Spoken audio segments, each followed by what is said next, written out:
Watertown Whiskey presents Reality After Show's coverage of the NFL Weekly Preview Show with Survivor Legend Jonny Fairplay, Survivor 47's Gabe Ortis, and producer Bobby Goodsby.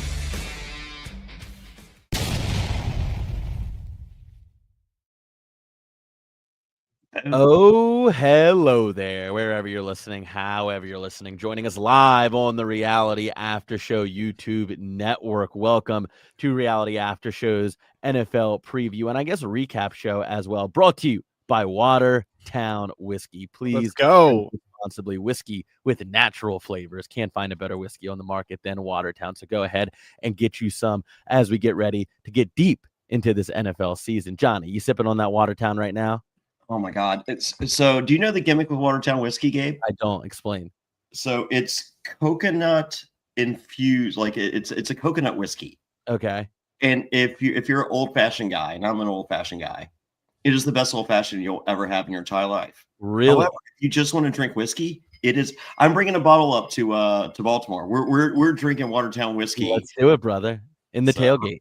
Tailgate. Oh, well, don't tell Jimmy's Famous Seafood. So getting in to this week, obviously, as you heard in the intro, my name is Gabe Ortis, Survivor 47, joined by Jonny Fairplay and producer Bobby Goodsby. Johnny has no real allegiance to any team, right? You just I do. I'm a big fan right? I'm a big fan of the Ass Commanders. Of the Ass Commanders. Okay, well, there you go. And Bobby, obviously, as we learned last week, a huge Vikings fan. The only one of us having a good week coming out of week one of the NFL. So I want to do a little bit of recap because there are a couple games worth talking about from week one, but it was a lot of stinker games, a lot of low scoring games, not many storylines developed, but there are a couple that are worth talking about. So let's go in ascending order here. Well, John, hold on. Before you go into order, can I throw this out real quick, Gabe? Please. There's a lot of fantasy football people out there after week one going, dude, I gotta win. I'm probably gonna win the season. I'm undefeated in the eight fantasy leagues that I'm in. If you're in first place right now, your team is garbage because we literally saw nothing from anyone. Week one. Is that a familiar face behind you? Hey, Johnny? Janet. We got Is that a familiar face behind you, Johnny? Wow. Oh, my guy here. Are you behaving over there, Janet? Is Johnny keeping you out of trouble? Let me see. What do I have? Janet got me high as balls at 7 a.m. I've literally never been higher my entire life. This will happen tonight again. There we go. Nice. Yeah, I'm just waiting for my kid to leave, and then we're gonna get high again. I'm gonna get back up. Yeah, What is this? that's Watertown whiskey. Here, taste this. That's This who is what I like sponsors to the do. show, Janet. Like People are you going to do, think that she was a plant. Yeah, what is it? All right, People are going to think we brought her in just to sample the Watertown whiskey. Good shit. I really like that. I know. I want some of this. WatertownWhiskey.com. Watertown I mean, whiskey. what an Drink endorsement. Responsibly. She literally Whiskey just with natural This flavors. is really good. It's good shit. It's really good. There we All go. we needed was Janet. There we go. We got it. Exactly. There we go. I gotta check on Madeline. All right, go check right, on my I'll be kid, back. and then when my kid leaves, I'll leave the podcast and go get high with you. Thank you, Janet. What a great cameo there. For free. For free. The free. show's free. You got a cameo from Janet from Survivor for free. Or That's else you $50, can get that brother. anywhere on the internet. That's pretty good, right? Anyway, so Johnny, you were saying that anybody who had a good week one in fantasy should not be feeling good over the You course should not. You should be like, oh my god, I drafted horrifically, because like if week one, this is possibly the most boring week one since the scab season. It's And even the literally scab season had a storyline.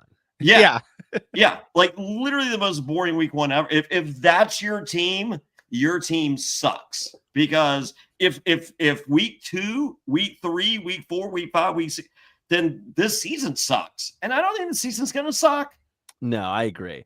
I think the best place to be fantasy wise would be to barely win your first game, because then you're 1-0, you got the win, but you didn't depend on teams and players that suck doing well.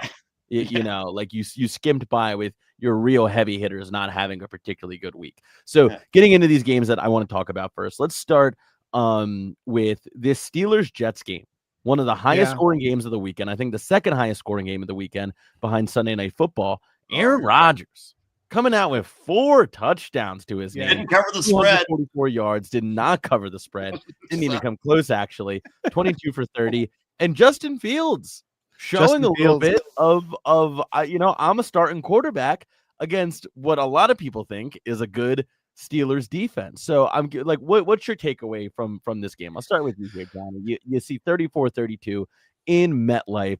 The Steelers and Aaron Rodgers walk away with a W. What did you think when you were watching this? So at this point of the day, I have every game and every channel, and so I have the 4 screens set up, and I'm watching them because I love a story. I love like that. That's why I watch football. It's a story. It's an opera. It's all the things. And my buddy HQ's over here goes, just turn to the Red Zone channel. I just want to see people score touchdowns. And I'm like, well, no. Like, look at it. He's like, don't care. I just want to watch people score touchdowns. That's all I care about. So I'm just like, well, no, just Pittsburgh. Like, he would like that. Don't. So anyway, so I'm watching. I'm enthralled. I'm all in. And Justin Fields, I'm just like, you know what?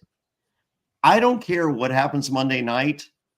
I think Chicago made a bad call because that dude is a stud. Wow. Yeah. And so I like we'll get to this game and talk about it more in depth. But right now, if you were a GM, you would rather have Justin Fields starting for your team than Caleb Williams. I think so. Wow, very interesting.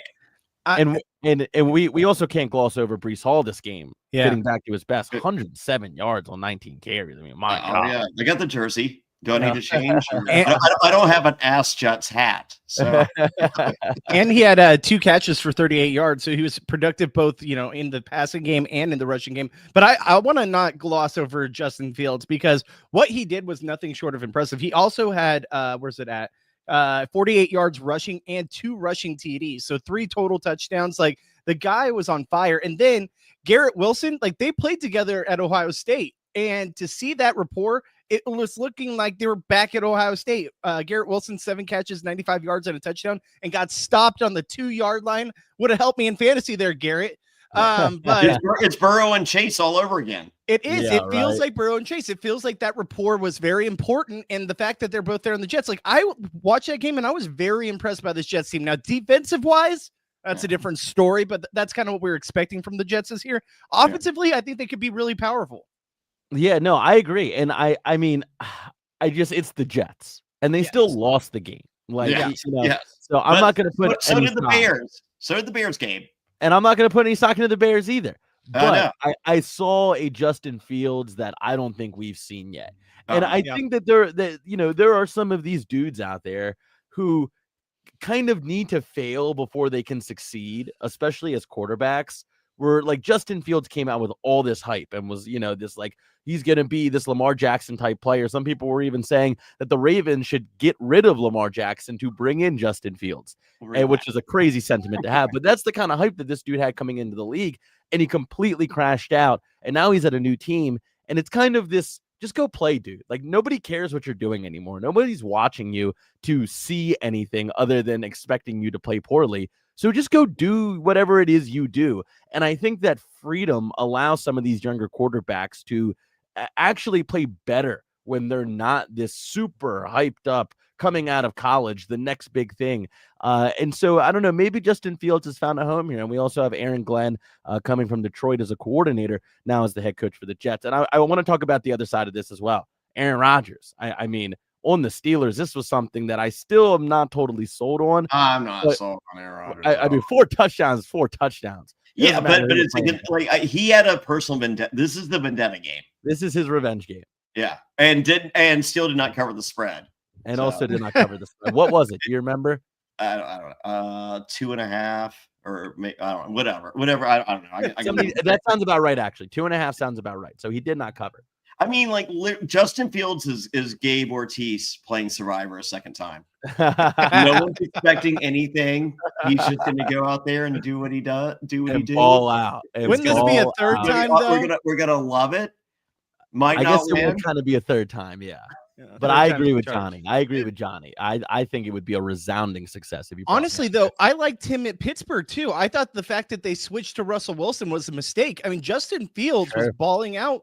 You know, he didn't have like the most gaudy numbers, but with that Steelers team, like look what Aaron Rodgers is able to do with that Steelers team offensively. Like he was doing well and well enough to get him a job as, you know, the QB1 for the Jets. So yeah, I think the Steelers made a big mistake, especially when we're seeing Russell Wilson now on the Giants, and that's the same old Russell Wilson we've been seeing for the last 2 years. He's washed. So I think that they should have stuck with Fields. All right. So looking at the next game that I want to talk about here. And this one I think a little more brief because I don't think there's as much of a story here, but Chargers versus Chiefs. This is one that I found to be very interesting just because Chargers looked good. Chiefs didn't look that great. No. I mean, like I didn't see a whole lot from Patrick Mahomes. I didn't see a whole lot from Travis Kelce. I mean, Mahomes goes 258 yards and a touchdown, 24 for 93. Like, you know, you lose Xavier Worthy on like the second play of the game. Kind of like Johnny just lost Janet to the background there. And I just think that this is a team that we keep saying it every year. Like they're going to fall off the cliff. They're going to fall off the cliff. Yeah. I just saw them play a divisional opponent, a team that they play a whole lot in the Los Angeles Chargers. And the Chargers never really looked like they were in trouble. Yeah. Go ahead, Johnny. Well, I mean, but I don't think they looked good either. Like they beat the Chiefs team that we expected the Chiefs to be for like a year and a half. Sure. Yeah. Yeah, and I think the Chiefs are also, I think we're finally seeing the decline. Now, Patrick Mahomes is still balling out. Like Patrick Mahomes is still, you know, a very good player, but the fact is he's requiring so much money that they can't build around him. Sure, and that's going to be a problem for the next few years, especially with these teams with big quarterback contracts. We're going to start to see a decline. I mean, look at the running game. Patrick Mahomes led the way rushing yards for this team, and it wasn't even close. He had 6 carries for 57 yards and a touchdown. The next best running back, Isaiah Pacheco, 5 carries for 25 yards. Like they have no running game. It's non-existent. And a lot of people have Pacheco in their fantasy, and right, and they're feeling good about it right now. And you just can't have Patrick Mahomes being your leading rusher by pretty much double your actual running backs. And defensively, they did not. Did you see them fighting with each other on the field? Like it was crazy. Yeah, they were like pushing and shoving each other. It looks like a dysfunctional group. And on the other side, the Chargers, I just don't want to gloss over it, but we're finally seeing the rise of Quentin Johnson that we were, you know, hoping to see when he was a rookie and even last year. 5 carries or catches, 79 yards and 2 touchdowns, a 15.8 average. Like finally, this guy is showing that he is worthy of that first round choice. So I'm happy to see it for him. They've got 3 really good wide receivers: Quentin Johnson, Ladd McConkey, and Keenan Allen. Like they're going to be pretty decent on offense for sure. But they didn't beat anybody. They also didn't beat anybody. Yeah, I agree with that. And I think that right now that's their division to lose. AFC West, I think that's Jim Harbaugh's division to lose right now. I think they have the best quarterback. Not by far. I'm not willing to say that, but I think they have the best quarterback. I think that they have the best receiving weapons. Yeah, I think they have the best weapons, and I think they have a coach that's going to coach up a really good defense and is going to have a good run game. Omari and Hampton, the rookie running back for the Chargers, left a little bit to be desired. But I think right now, especially with the 1-0 lead on the Chiefs, that's their division to lose. All right, 2 other games that I really want to talk about from this past week. And one's going to hurt. And then we can get into the recap. So I'll tell you what, this is just give me the mic for a second here. Go ahead. Let me do my dissertation real quick. Oh, boy.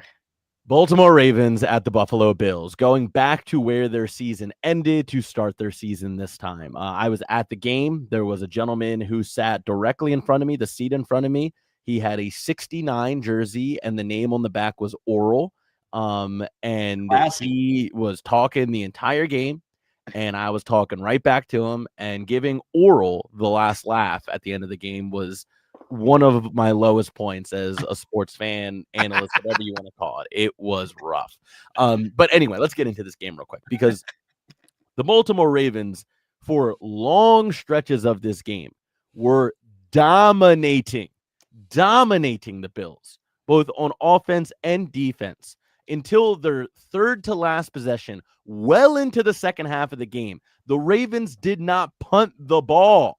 They didn't punt the ball. until late into the fourth quarter, I believe. They were scoring on every single possession that they had. Lamar Jackson put out an MVP-worthy performance, 70 rushing yards and a touchdown, 209 passing yards and 2 touchdowns, only 5 incompletions on the day. Derrick Henry, 18 carries, 169 yards and 2 touchdowns.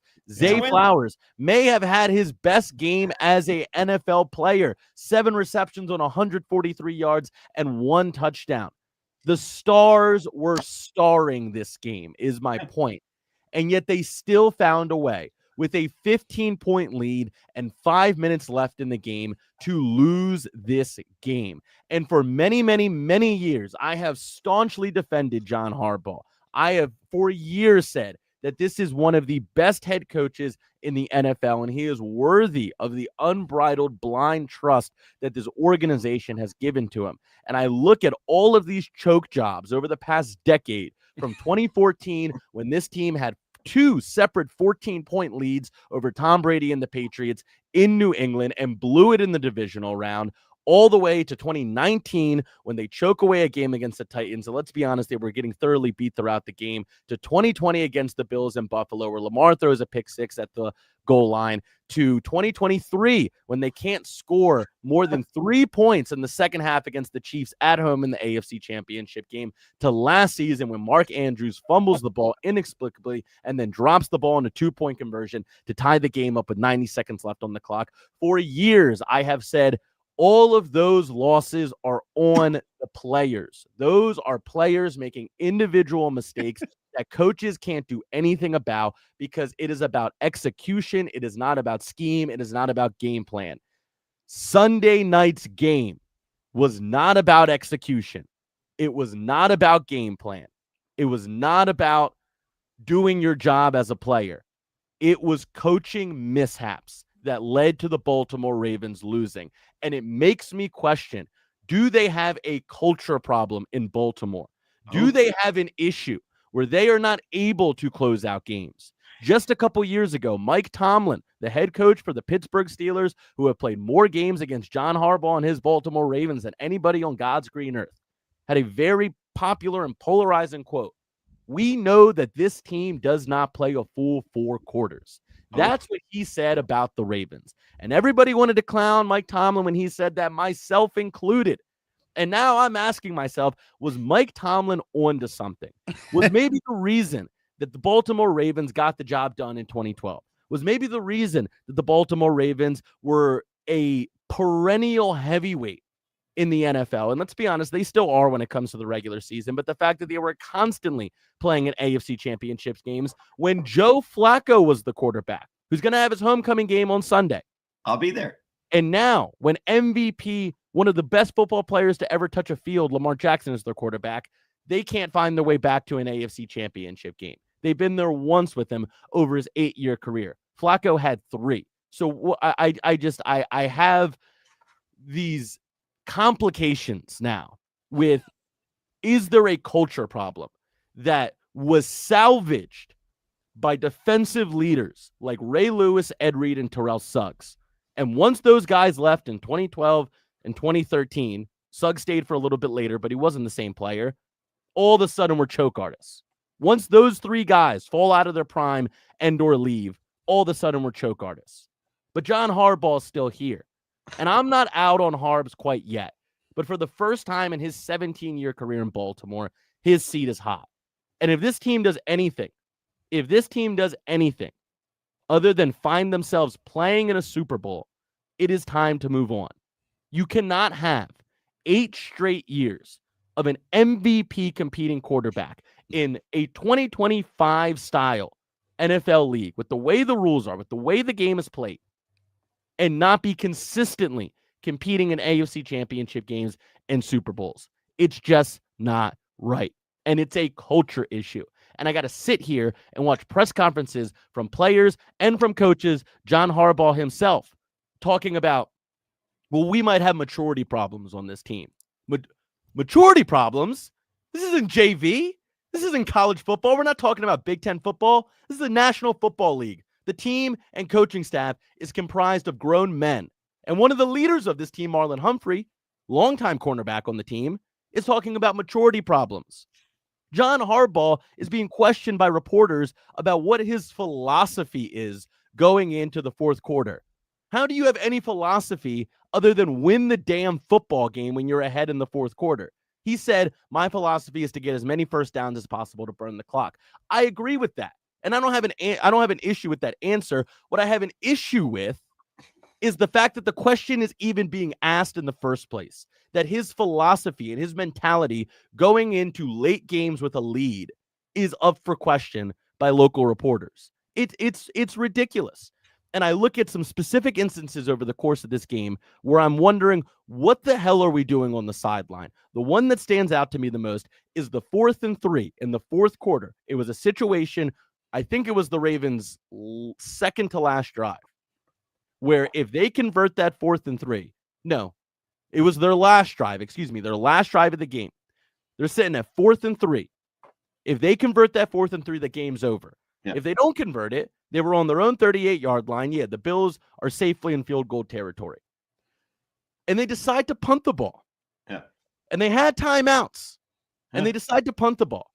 And I'm sitting here wondering, how many times with Lamar Jackson has this team gone for 2 at the end of the game where it is win or go home? It's happened against the Steelers. It's happened against the Bills. It's happened against the Packers. It's happened many, many times. The one time that the Baltimore Ravens actually beat the Chiefs in the regular season, there was a 4th and 1 scenario where the Ravens are up by 1 point, and if they go for the 4th and 1 and convert it, they win the game. If they don't get it, the Chiefs are kicking a field goal to win. They went for that 4th and 1, and the Baltimore Ravens won. So I'm wondering what was different now about this 4th and 3 that wasn't different when it came to all those 2-point conversions where we lost or won the game, or that 4th and 1 against Kansas City. Lamar Jackson says that he had cramps. John Harbaugh said he wasn't aware of that. So that didn't go into the decision-making. And even if Lamar Jackson says, hey, coach, I don't think I'm good for this play, we don't have a 4th and 3 play lined up for Derrick Henry. We can't take a timeout, of which we have multiple, to draw up a play for Derrick Henry, who was averaging 9 yards a carry this whole game. I'm watching this guy fall for 4 yards a carry. And we can't give him other than the one fumble. Yeah, it's all we can't pitch him the ball to the outside to get 3 yards. I just don't understand. And what's so frustrating about this is that the players did what they were supposed to do. Lamar Jackson played like an MVP. Derrick Henry played like the best running back in the league. Zay Flowers played like a top wide receiver. And yet we're sitting here with a 40-point loss. And it's just not good enough. And guess what? There's one other team we're competing with in the AFC for that 1 seed, and it's the Buffalo Bills. Yeah. And now we don't have a tiebreaker against them. And I'll tell you right now, that Bills game is soft as Charmin. Or excuse me, that Bills schedule is soft as Charmin. They might go undefeated this season. They might end the season 18-0, and if they don't, 17-0, and if they don't finish the season 17-0, they're not dropping more than 2 or 3 games. So we got to win 14 minimum on a tough year to have a shot at this 1 seed. And we blew the tiebreaker when we had a 15-point lead with 5 minutes left. It's just not good enough. It's not good enough. And you look at these multiple instances across that game. The 4th and 3 scenario, poor coaching on the sideline. At the end of the first half, where there's 1 play left, and all you got to do is make sure that the Bills don't complete a pass out of bounds. We rushed 0 people to Josh Allen. And they managed to get a ball to, I believe, Keon Coleman on the sideline. Yep. And there's 1 second left on the clock. And they kick a field goal and end up winning the game by 1. How in God's name do you allow that to happen? And that is a coaching issue. They decided to run a Hail Mary defense on that play when there was plenty of space on the field for them to get 1 completion, get out of bounds, kick the field goal, and turn it into a 1-possession game going into the locker room. And that's exactly what they did. And then they won the game by 1. And I'm sitting here wondering, what in God's name is defensive coordinator Zach Orr doing to allow that to happen? How does that happen? You go back and you watch that play for anybody who likes to watch film. You got about 3 Ravens players, 3 linebackers in no man's land. Yeah. Doing God knows what with God knows who on God knows what orders. And it's just not good enough. And that's how you lose games. And I'm sorry. I know it's week 1. I know there's just about as much football left to play as you can have to play. But you go into this game in the same house against the same team that booted you out of the playoffs last year in heartbreaking fashion, and you let them do it again. This wasn't just a week 1 game. You can't tell me it was just a week 1 game. This meant more to this team and more to this fan base and more to this season than 0-1 or 1-0. This was proven that we weren't the same Ravens. This was proven that we were going to be able to go into a high emotion game, that we were going to be able to go up against an MVP quarterback, that we were going to be able to go up against a team that we are going to see in January again. And we can walk out and we can dominate them. And we let it slip. And I want to keep coming on shows like this and say these ain't the same Ravens, and I'm not convinced that that's the case. And they can go beat Cleveland by 70 on Sunday. I won't feel 1% better. They are who we thought they were. 12, I won't feel 1% better. 12.5 is the spread. So I'm not calling for anybody's job, but John Harbaugh's on a hot seat because that was despicable.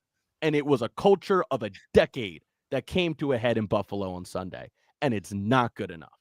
Hot take game. I have 3 comments I'd like to make real quick. A, did Gabe take a breath in the last? I don't think so. Okay. I don't think so. Okay. Number 2, Gabe, your hair looks amazing. Thank you. I got a haircut. And number 3, what are your thoughts on the Ravens Bills game from Sunday night? I wasn't listening the last 8 minutes you were talking. You have Yeah. not Not good enough are my thoughts. So- Not good enough. So you know what? I feel through osmosis I got that. So Not good enough. I'm just the everyman with the Ask Commanders hat. So, I mean, honestly, Gabe, like the thing is, your Ravens are going to be one of the top teams in the league. They looked like it on offense. Offensively, you guys went on the road to a very tough environment to play at. And Lamar Jackson balled out. Derrick Henry is the ageless one. You literally cannot be in a better position running back wise than Derrick Henry. Every year in fantasy, they're like, oh, take him at the end of round 1. I'm like, why? Why is anyone not taking him in like the top 5 every year? The guy I got him 5th pick. Yeah, the guy proves that he is a legitimate number 1 top running back in the league, and it's not even close. Like him, Saquon Barkley, and maybe you can make a handful like Bijan Robinson. That's about it. But I want to go back to, yes, the fumble sucked, right? Like everyone knows Derrick Henry's fumble is really what got the Bills team the second breath that they had. But defensively, I don't want to hear anything about Derrick Henry when that defense allows 41 points and 15 points in the final 5 minutes. Like that is and you were nailing it on the head. There were linebackers and corners out there that were 10 plus yards off their man and allowing Keon Coleman to look like Justin freaking Jefferson out there. Like it absolutely blew my mind. Yeah. And I mean, Keon Coleman did essentially nothing his last year. One thing I do want to bring up, because it was a hot button topic last week that you and I discussed, Gabe. Rashad Bateman, 2 catches, 10 yards. He wasn't part of the game plan. Oh, He wasn't. And, okay, Rashad Bateman defender. And it's a long season, so I'm not going to be out on Deshaun. Rashad Bateman right now. Week 1 stats don't count, and we established that at the beginning of the podcast, Bobby. I also think the game plan was clear. Let's be honest. Lamar Jackson also only threw the ball 19 times. This game was not one to be won in the air. This game was about, we're going to ground and pound with Derrick Henry. Lamar Jackson is going to scramble to bail us out on 3rd downs. And if we can get the ball to Zay Flowers in open space, we're going to do that. Let's also look at the other receivers in this game. DeAndre Hopkins, 2 catches, one of them a spectacular highlight catch for a touchdown, but only 2 catches for 35 yards. Mark Andrews, 1 catch in the first quarter for 5 yards. How is he not involved? Like, I just don't think it was the game plan. I don't think the plan was to throw the ball. I think the plan was we want to keep it on the ground as much as we can. They showed that. I mean, we've gone pretty in depth on this. I do want to say one thing about the Bills, though. Josh Allen is that dude, right? Josh Allen played spectacular. 394 yards, 2 touchdowns, 0 interceptions, plus how many yards rushing? 30 rushing and 2 touchdowns. 4 touchdowns, over 400 yards of total offense, 0 turnovers. I mean, he's an alien. He's an alien. And honestly, like, we're talking about 2 top MVP contenders in Lamar Jackson and Josh Allen, and they were neck and neck the whole way. Like, you can't say Lamar isn't a good quarterback. Like, the people, like, there's people in the chat saying, you know, they'll choke again and Lamar is just as good as Kirk Cousins. Like, no, he's not. Like, let's be real. Any of you would kill to have Lamar Jackson on your team. And trust me, at the beginning of Lamar Jackson's career, I was very much so not for Lamar Jackson. I thought he was throwing ducks out there, kind of like Caleb Williams. We'll get into that. But I think Lamar Jackson, Josh Allen proved why they're 2 of the top quarterbacks in this league, and especially Josh Allen. Like, I went against Josh Allen in 2 of my fantasy leagues. The dude literally single-handedly killed me in fantasy. So I want to also shout out Keon Coleman, 8 catches, 112 yards, and a touchdown, 14-yard average. Finally coming out of his shell. Like, he is clearly their number 1 target, and he's starting to play like it. So I'm happy to see the kid do well. But yeah, I think we should move on to another game. So go ahead. I'll let you get started. There's one other game that I think is worth talking about from this weekend. If you have any, Bobby, that you want to talk about, please feel free to throw it in there. Yeah. But it's Monday Night Football. We saw a 2 second-year quarterbacks, one having their debut, the other one having their first game with a new look head coaching staff. I will give you the floor, Bobby. What did you make of this game?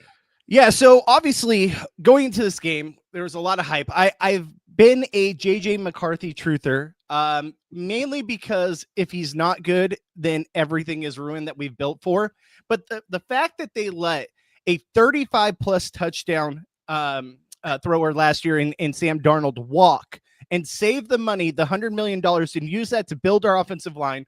We brought in Will Fries and Ryan Kelly to shore up that offensive line. Took Isaiah Jackson in the first round to be our new left guard. There was no Darisaw in this game, which really hurt. And you could tell early in the game, offensively, our offensive line was letting that Bears defense get home at JJ McCarthy, which obviously put him in a position where he was taking sacks, he was pressured, and it was his first game. So they're going to obviously rush the rookie quarterback. Now, watching JJ McCarthy in the first 3 quarters of the game, I would be lying if I wasn't texting all my Vikings friends being like, we might be the worst team in the league. JJ McCarthy might be a bust. I'll be the first to say I was definitely getting worried there. But then the 4th quarter happened. And when the 4th quarter happened, we saw JJ McCarthy flip a switch and become the guy that we were hoping he could be. At one point, he turned to his offensive lineman before a play and said, where else in the world would you rather be? And that's the guy I want leading my team. Even though they're down, I think at that point it was like 16-6. Yeah. 10 and he had just thrown a pick 6. And the first thing he does when he comes back is says, where in the world would you rather be right now than here? Like, that's a guy that was ready to take over and be the guy we thought he could be. Some of the throws that he had were on target. Unfortunately, Justin Jefferson had a drop. Adam Thielen had a drop. These are uncharacteristic things of these 2 players that we're not used to seeing. And so then in the 4th quarter, to see JJ McCarthy, get that first touchdown to Justin Jefferson, then throw an absolute dime to Aaron Jones in the end zone, and with 2 defenders right there around Aaron Jones. And then the rushing touchdown that he had where Hawkinson with an amazing block to defend him and let him into the end zone. That goes very underrated as well, where we need to give more credit to Hawkinson for that block than almost JJ McCarthy for the run, because that block set up the touchdown. I was left in awe at what this team was able to do. They didn't, go down on themselves and be like, oh my gosh, like, well, where are we going to go from here? Like, we're getting our ass kicked. No, they calmly drove it down the field and showed the NFC North and all the people out there on social media bashing JJ McCarthy at that moment and said, look, he's a young quarterback. This is his first game. He's on Monday Night Football in his hometown, playing against the team that he rooted for as a kid. His first game ever as a fan when he was 4 years old was Vikings versus Bears at the Bears as a Bears fan. And now it's coming a full circle moment. His first game in his hometown, 200 people from his family were there in the audience watching him, family and friends. The pressure wasn't too big for him. We've seen this kid succeed at every level. He only lost 1 game in college, won a national championship. And now he's my quarterback for the Minnesota Vikings, and I'm happy to see it. And before I get off my high horse, because I don't want to talk too long, I don't want to go too in depth, but one thing I'll say about Caleb Williams and the Bears are going to be a good team this year. I really saw flashes that I liked. The problem is I worry about Caleb's accuracy. We saw many times in this game where Caleb was overthrowing guys by 8, 9, 10 yards. That throw to DJ Moore in the end zone where he missed him by like 20 yards was absolutely crazy. That would have been a quick score for them, get them right back in the game, and then would have applied the pressure back on the Vikings with plenty of time for them to go and take the lead. But he missed him, and we just saw so many passes that should have been completions. Now, don't get me wrong. The defensive line for the Vikings is strong, and they were making Caleb run for his life, even over this offensive line that was rebuilt. But I think that Caleb Williams and Ben Johnson will get it together and eventually, win some games that they probably are going to be not favored in. I think it's going to take a little bit to mesh. I'm glad we faced them early in the season because I think they're going to be a problem in the future. If you don't see the potential that the Minnesota Vikings have, you are smoking pot with Johnny and Janet and washing it down with Watertown whiskey. If you don't see the potential that this team has, you might as well be in the pinball room, getting baked out of your mind and clearing your throat with Watertown whiskey with natural flavors. TM. If you don't see what Janet has the strongest weed I've ever smoked. This is insane. Do you know what you're watching here? Janet, where'd you get this from? Where? What state? Florida. Well, New Jersey. Florida. It's medical. Yeah. Yeah. Okay, gotcha. Okay. Medical. Yeah. And it's legal. It's legal for medicinal in Florida now. Yeah. Oh, it has been. It's not recreational. That's the big thing. That's the big fight. Okay, I see. So it's coming.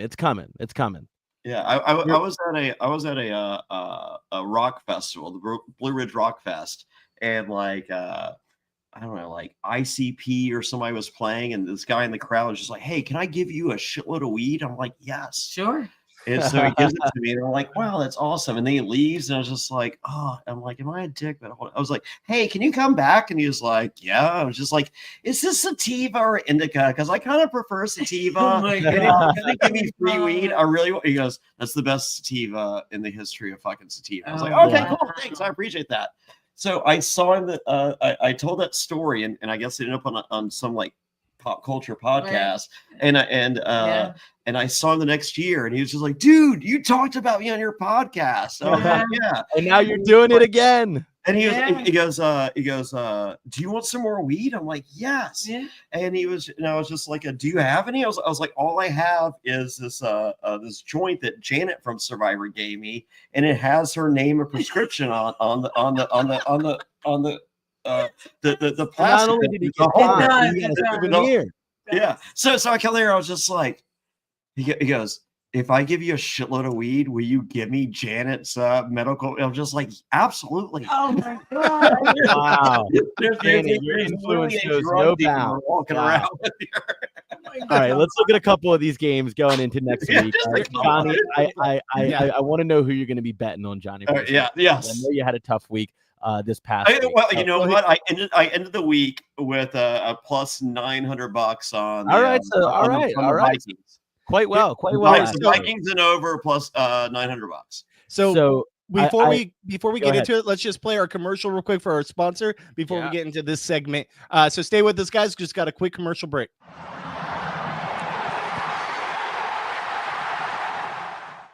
Watertown whiskey, guess what? Philadelphia Eagles back-to-back. Here we go, Super Bowl champions. You see, Daniels, it is the Commanders' year. Woo! Super Bowl bound Watertown whiskey. It's back-to-back. The Chiefs are going back, and they're winning this time. Watertown whiskey. Y'all boys heading on down to 8 Mile. Lions got this. Watertown whiskey. It's the AFC's year, but it's the Chargers. There's only one thing I gotta say. Watertown whiskey. Jets, Jets. Shut on. Hartford Whalers, we're going to the Super Bowl. They're close to Watertown, right? There's one thing we can all agree on. Watertown whiskey. Escape the ordinary. WatertownWhiskey.com. Drink responsibly.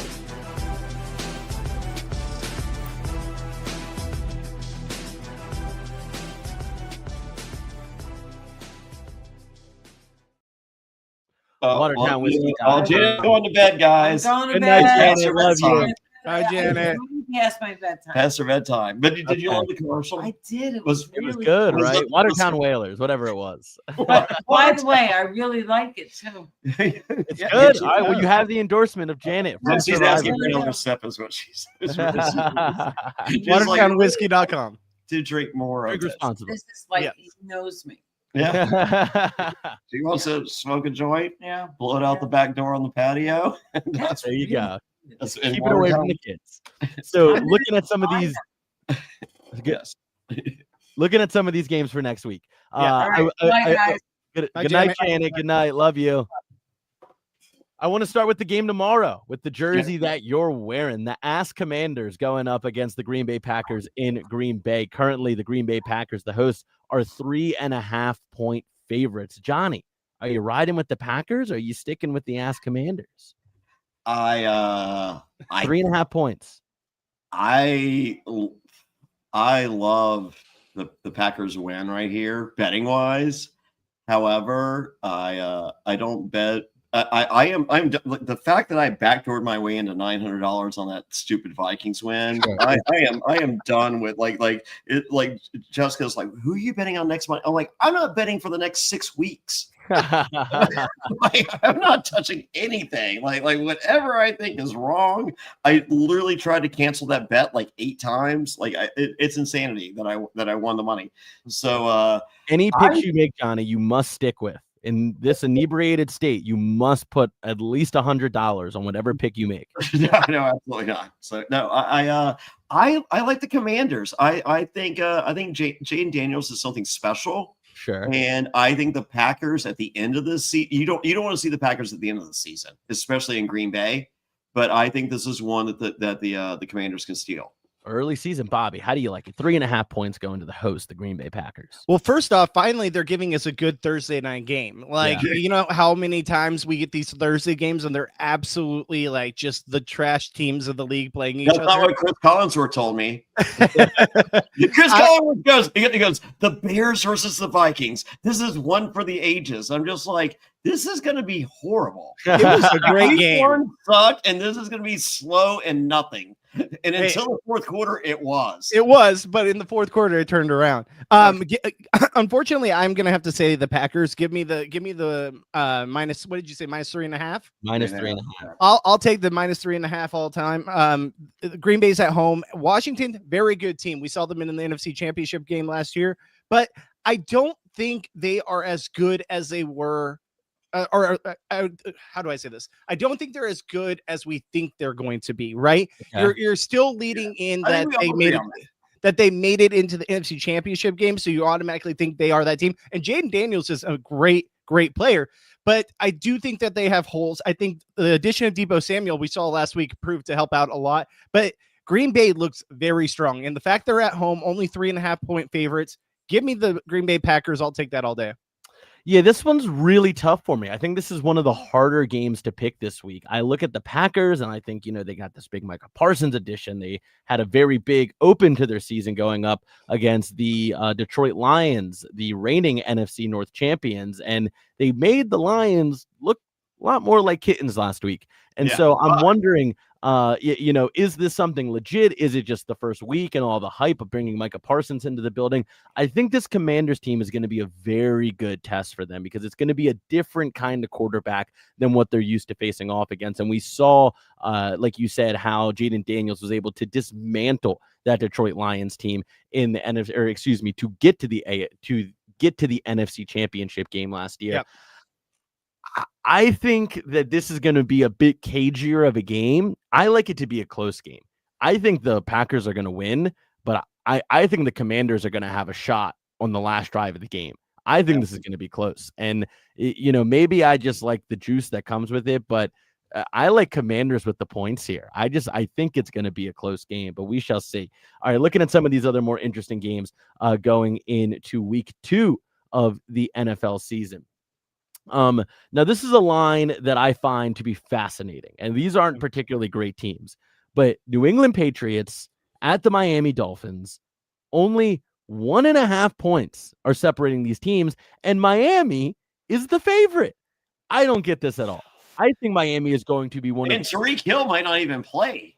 I mean, the dude has scandal after scandal after scandal. How this dude is still in the league, to be honest with you, is a miracle in its own right. You want to talk about the Miami miracle? That's the Miami miracle. The Tyreek Hill is still playing. But it feels like when the Miami Hurricanes, Luther Campbell, the 2 Live crew, he was on the some kind of student board or whatever. Yeah.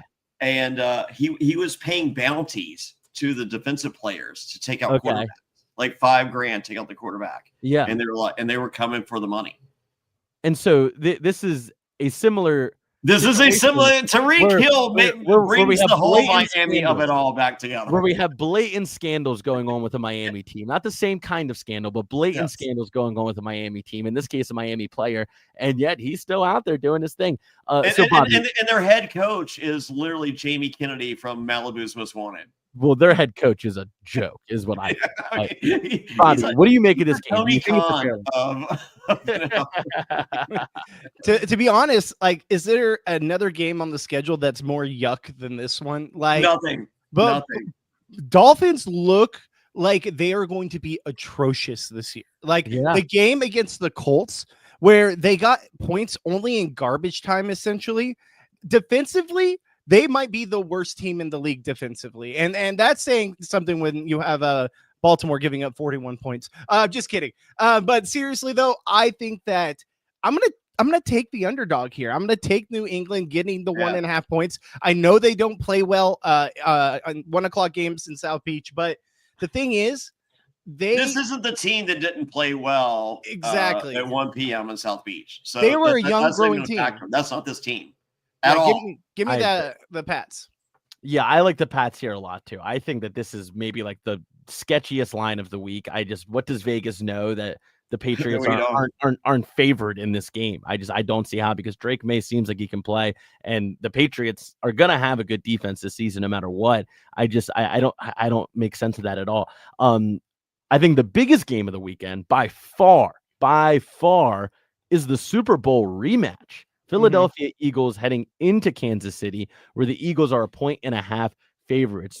Johnny, we saw you in many different jerseys, one of them being the Chiefs, one of them being the Eagles, in our Watertown whiskey commercial that we played in the middle of the episode.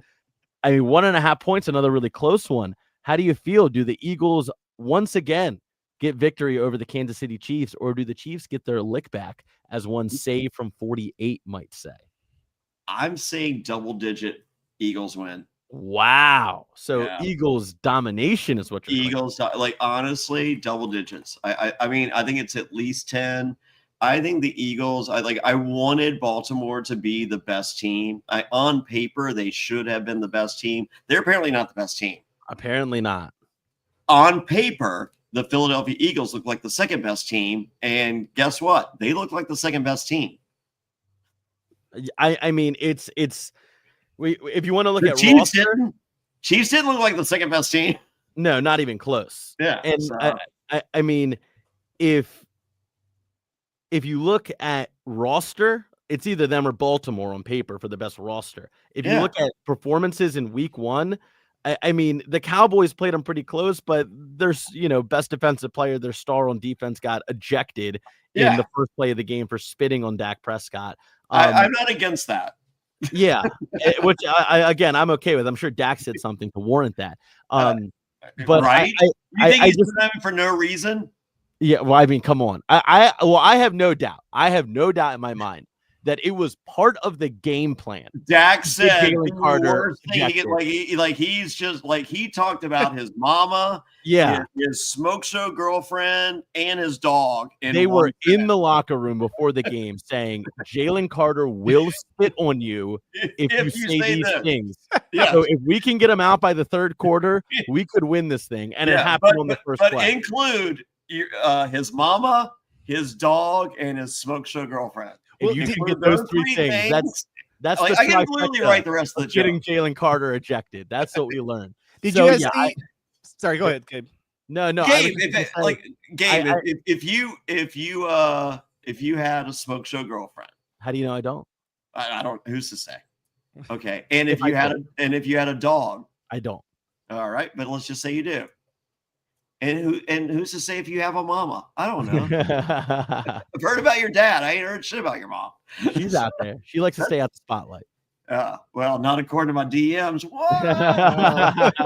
know what that means. Did you guys see that? Like, apparently Dak Prescott spit first, even though it was he was spitting and he spit on the ground towards his offensive lineman. Like, that was what motivated Jalen Carter to spit at him because he thought he was taunting him with that. I mean, I think it was all part of the game plan. That's I think it was all part of the game plan. But I agree with Johnny. Give me Philly plus 10 points. I would totally take Philly all day. We just saw them massacre this Chiefs team in the Super Bowl. Now, granted, very different teams than what they were a year ago because they have lost some guys. And I'm not overly impressed with this Philly team. I think their Philly defense in the first half of that Dallas game looked very susceptible. Yeah. So I would say, I still think the Chiefs very much so didn't impress me at all in their game versus the Chargers. So give me Philly and I'll take the -1.5 all day. Yeah, it's hard to argue against that. I mean, I think the Eagles are going to go in there and I think it's going to look like the Super Bowl. I think it's going to look like the Super Bowl did. And at the end, they will still be holding on to their title as we see Johnny is now. No one's taken that from you yet. You haven't lost it yet. It continues, dude. How many title defenses have you had now? 2. I won the belt, and then I successfully defended twice. Wow, he's had it for almost a year.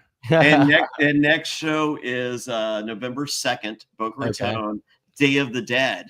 And as the representative of the luchador culture, I am doing Sugar Skull face paint. Wow. And playing the Mexican national anthem. Do you know the Mexican national anthem? I do not. Contrary to popular belief. Okay, so that's going to be your okay, gotcha. And you are going to be defending your title. I'm a bad guy. And then when you win, you're going to play Feliz Navidad, right? Either is fine. I'm down with Feliz Navidad. As I said, I'm a proud luchador as the spearhead of the cruiserweight division, primarily based in the luchador darker world, the netherworld. I don't know. The netherworld, the dark underbelly of South Florida wrestling. We all know is very Libre. Right? Yeah, I'm a prize fighter. I prefer to go in the cage, to be honest with you. Johnny, what's the over under on how many seconds your next fight will be? Yeah. Well, my last one was 4 seconds. I have the record for the fastest win in the history of Boca Raton Championship Wrestling ever. Wow. So over under 4 seconds. So where it stands right now. Gabe, did you hear what happened in my match? No, tell me. So the special guest referee, Neil the Heel, who I thought was a friend of mine, but probably not. Neil the Heel comes out first. And then my opponent, Alan Martinez, 12-year veteran of the squared circle. He's trained luchador. Amazing wrestler, right? So he comes out second, and then I come out third. So Neil the Heel checks me for a weapon. He finds brass knuckles in my fucking knee pad. He's like, "What's with this?" I'm like, "Dude, I packed my luggage a month ago. I don't even know. I'm going to a party afterwards. Some weird shit. We're good." He's like, "No, I'm taking these from you." So he takes away my brass knuckles. So I'm like, "This sucks." So then he goes over to Alan Martinez and he checks him. He doesn't have anything. He's like, "Fairplay, you good?" I was like, "I was a lot better before you took my brass knuckles, but sure." He's like, "Alan Martinez, you good? We got to lock up." He punches Alan Martinez right in the face with the brass knuckles, and then rings the bell, and I pin Alan Martinez. And 4 seconds. That's all it takes sometimes. That's all it takes sometimes. That's usually how long it takes you, Johnny. Who's to say? We don't have Blue Chew as a sponsor. So yeah. But before I went out there, so like this guy like really wants the belt. Like, I mean, like more than anything. Like it's bothering me he hasn't won it. And so before we went out there, I was like, do you mind snapping this for me? Because it hurts my fingers when you do the little snappy things. Oh wow. And you did that to him in the ring? No, in the back. Wow. I mean, for real, I did it. Oh, wow. He hated it. Well, you know what else takes 4 seconds? Takes 4 seconds to hit that like notification and the notification bell, and give us a comment in the comment section. It really helps us here with the algorithm to get us in front of more people. So please hit that bell, hit that like, and leave a comment for us, because it only takes 4 seconds to do just like Johnny's wins in the Boca Raton Championship of the World. And his wins in the bedroom. All right, one more game before we wrap up the show here that I want to look at, and it's going to be a team that we already talked about. So Los Angeles Raiders heading to the Las Vegas Raiders for the doubleheader Monday night week 2 that we're going to have. The other game is going to be the Tampa Bay Buccaneers at the Houston Texans at 7 p.m. Eastern time. The Raiders are going to be taking on the Los Angeles Chargers in Las Vegas at 10 p.m. Eastern time. So a late game out there. So this game is fascinating to me, because it feels like it's going to be another AFC West test for for Jim Harbaugh and his Chargers. If they go in and they win that game and they do it rather comfortably as they did against the Chiefs, like I think that, this division is all but theirs. They're 3-point favorites away from home in Las Vegas. Bobby, what do you make of it? I mean, I think Denver would have something else to say about that. Denver's defense is very strong. So I think that I like the Chargers, obviously, in this game. I think the Chargers are a much better team. I mean, the Vegas Raiders had to go against New England last week. Like, yes, they got the win, but it wasn't like an overly impressive win for me. It is the New England Patriots when it's all said and done. They are a very improved team, though. The Raiders, they're improved. Yeah, Pete Carroll. Both teams are improved. I think the Pats are improved and the Raiders are improved. Yeah, I know. It's a much more fun game to watch than the stupid Colts versus the Dolphins. I had the option of a commercial or that game. I chose the commercial. Correct. Disgusting game. Vomit game. The red zone, how we have commercials on red zone, they should just play that over any Miami Dolphins game. Yeah, right. And that's fine with their ads. Yeah. Sorry, Miami. You suck. So I mean, I like the Chargers in this game too. If you haven't picked up on it, I'm very high on the Chargers this season. And yes, I do have a lot of respect for Denver, but I don't know quite what Bo Nix is going to be yet. And I think Justin Herbert is one of the top 5 quarterbacks in this league right now. So that's what really separates the two for me, is who has the better quarterback. I think it's noticeably the Los Angeles Chargers. So I love -3 points for the Chargers here. But it's going to be a test. I think this is going to be a tough game for them to not only win, but for them to also cover. And that's kind of where I stand at it right now. My big parlay that I'll put on the podcast is going to be the Baltimore Ravens -11.5. This should be a blowout. Home opener against a significantly inferior opponent, coming off a devastating loss. The Philadelphia Eagles -1.5. That line, I think, is so generous for the state of these two teams right now. The Chargers -3 for all the reasons I just said, and the Patriots +1.5. That's going to get you to +1223. Put down $100, win $1,223. That's Gabe's parlay for the weekend. Any other games that you guys want to cover before we get out of here? Well, real quick on this this Raiders game. I'm going the opposite of you guys. I like the Raiders. I think I think the same game happens week 13. Yeah, Chargers win. I say right now, all these teams, like, we literally saw the most boring week in the history of fucking professional football. So you're going anti-chalk this week. You think we get some?